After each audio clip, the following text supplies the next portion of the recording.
Hola a todos. Finalmente llegamos a hablar, aunque sea brevemente, muy brevemente, desafortunadamente, acerca de nuestro Señor Jesucristo. Digo desafortunadamente porque, pues, si nos entretuviéramos, podríamos quedarnos aquí años y años. Digo brevemente porque, pues, es una clase sintética en la que hay que ceñirse a una serie de detalles, pues, muy pequeños. En todo caso, ya hemos tenido otras sesiones precisamente acerca de nuestro Señor Jesucristo. Por más que tienen que ver con el Antiguo Testamento, lo anuncian, decíamos. Bien, un buen día está muy quitada de la pena, por decirlo de alguna manera, la Santísima Virgen, y se le aparece un arcángel. Como decíamos la semana pasada, no sería sorprendente para una judía de aquel tiempo que se le apareciera un ángel. No era la primera vez, no fue la última. De manera que, pues, se presentara un ángel y empezar a hablar con ella, pues es algo que pues el judío está familiarizado con ello. Lo que pasa es que lo que le anuncia es precisamente lo que había profetizado Isaías. Bien, pues análogamente se podría decir, su inteligencia va más allá de lo que nos podamos imaginar. De manera que, en cuanto el ángel se le aparece, creo yo que ella tendría una idea muy clara de quién era ella en la redención, o la centralidad que ocupaba en la redención del género humano. O sea, en cuanto el ángel le dijo, vas a concebir, pues ella pregunta cómo, le dicen por obra del Espíritu Santo, de manera que ella entiende que permanece virgen. Entonces yo creo que asocia, pues muy bien, esto es lo que anunció Isaías, pues muy bien, esa soy yo, con toda humildad, porque tiene una humildad también imposible de describir, o sea, es un abismo de humildad la Santísima Virgen. Bien, se le anuncia, y a partir de ese momento, pues ella obviamente consagra su vida a nuestro Señor, ahora como madre del Redentor, como madre de Dios, nada más y nada menos.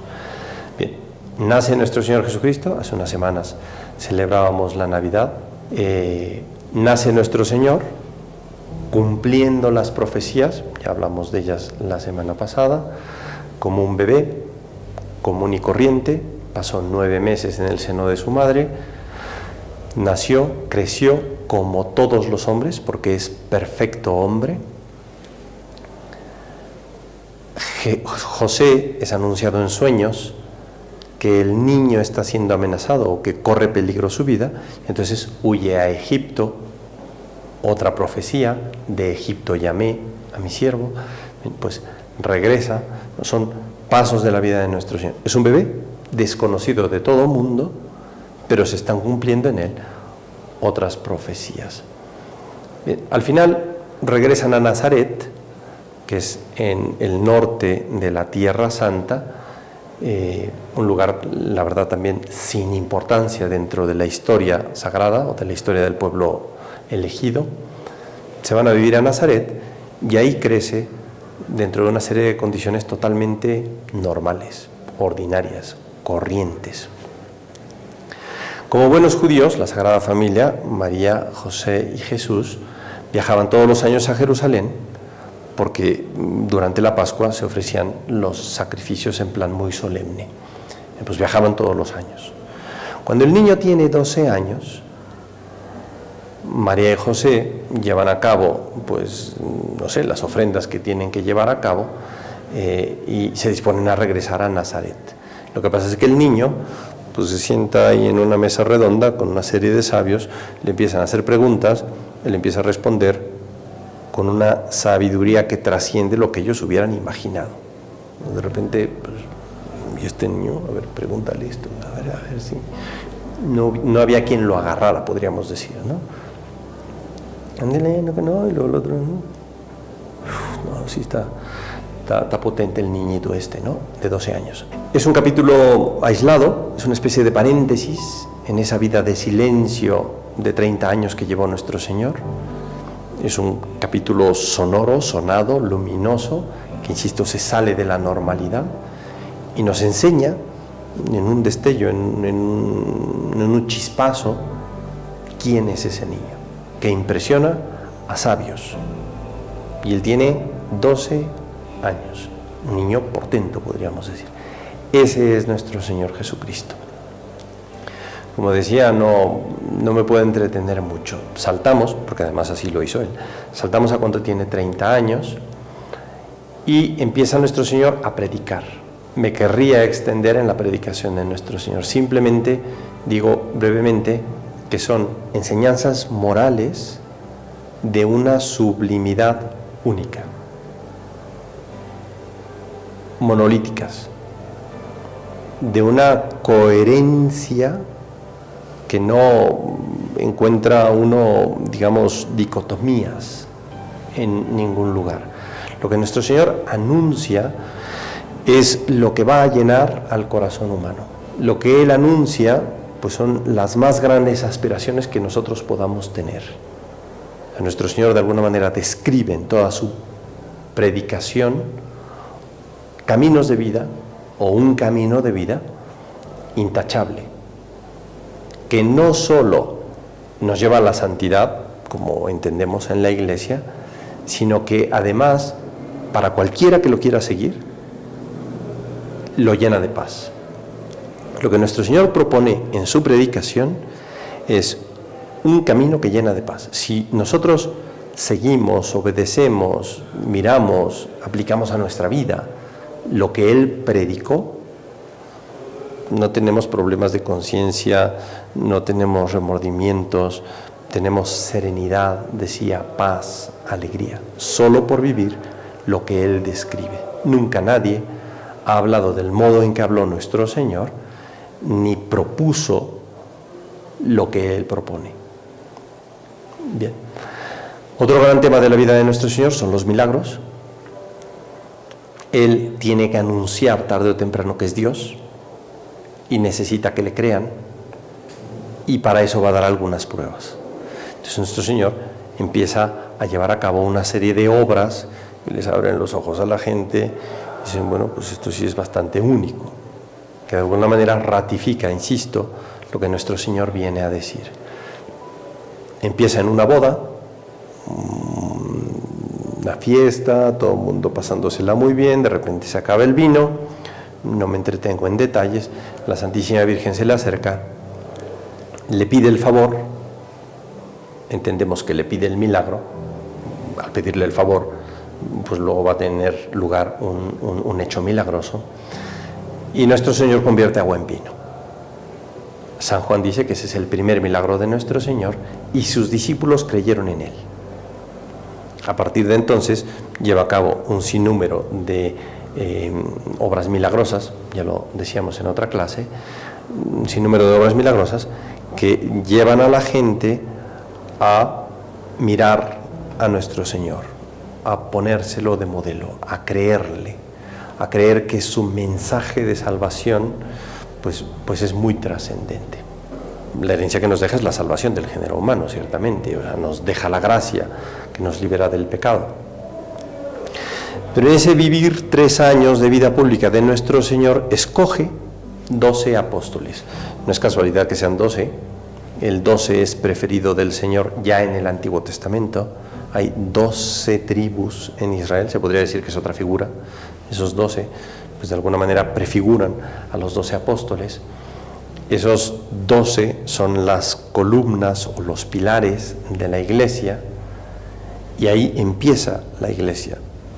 En otro momento hablaremos con más detalle de la Iglesia, pero nuestro Señor la funda, se podría decir que la echa a andar, le da a los discípulos pues los signos de salvación necesarios.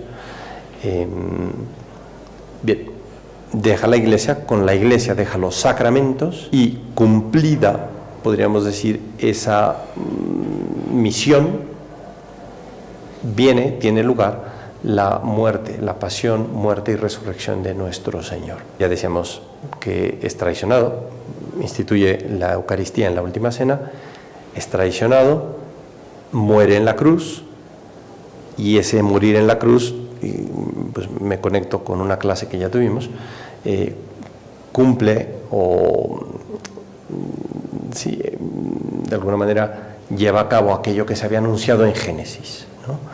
El demonio ataca a nuestro Señor, cree que vence el demonio, nuestro Señor muere en la cruz. Lo que no entiende el demonio es que esa muerte le va a quitar el imperio que tiene sobre la humanidad. De manera que nuestro Señor, a la hora de morir en la cruz, acaba con ese dominio de Satanás, nos libera y después viene su triunfo glorioso, su resurrección y su ascensión a los cielos. Esto brevemente, insisto, me querría entretener más. A propósito, todo lo que digamos en las siguientes clases, los sacramentos, la iglesia, la moral, etcétera, pues son, digamos, herencia también de nuestro Señor. Muchas gracias. Tengo aquí un par de preguntas.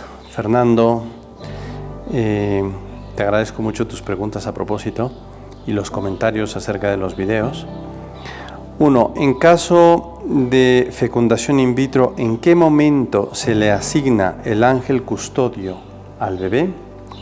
Y número 2, también en fecundación in vitro, ¿en qué momento Dios infunde el alma al bebé? La verdad es que voy a empezar por la segunda, es más fácil, o más directa, más sencilla. Entendemos que el alma se infunde en el momento de la concepción, de manera que si tienes un método de fecundación in vitro y ahí está pues uniéndose una célula con la otra, en cuanto se da la concepción, en ese momento se infunde el alma. Bien, y con respecto a la primera pregunta, la verdad es que no es fácil la respuesta. Yo te remitiría, si quieres, para mayor detalle, la cuestión 113 de la Suma Teológica, de la prima parte de la Suma Teológica. Ahí Santo Tomás habla desde distintos aspectos de los ángeles y la custodia de los hombres.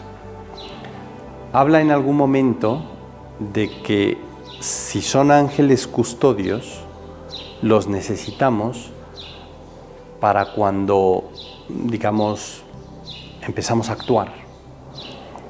No abunda en detalles, y tampoco quiero yo, porque si no nos complicaríamos hablando del obrar moral. A propósito de tu pregunta, yo creo que habría que decir que es muy difícil dar una respuesta precisa porque no lo sabemos.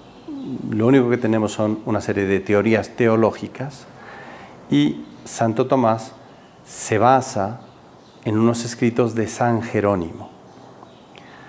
Se dice que, o la devoción que se tenía en aquel entonces, es que como la mamá cuida del bebé, parecería que no hay necesidad de que el bebé tenga un ángel independiente.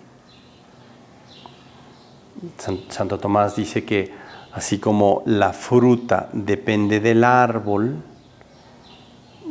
el bebé que depende de la madre no necesita de más cuidados aparte de los que le da la madre.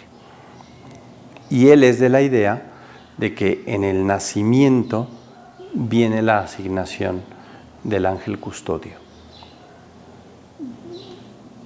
Aquí pienso en este momento que hay un par de temas. Uno, el ángel ya está creado, de manera que en cuanto somos concebidos, ya está ahí nuestro ángel. Entonces ya tenemos ángel custodio.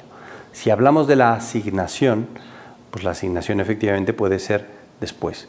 Santo Tomás habla de la asignación más que de la existencia del propio ángel custodio. Es decir, cuando fuimos concebidos, ahí estaba nuestro ángel custodio. Tal vez cuando nacimos fue cuando fue asignado.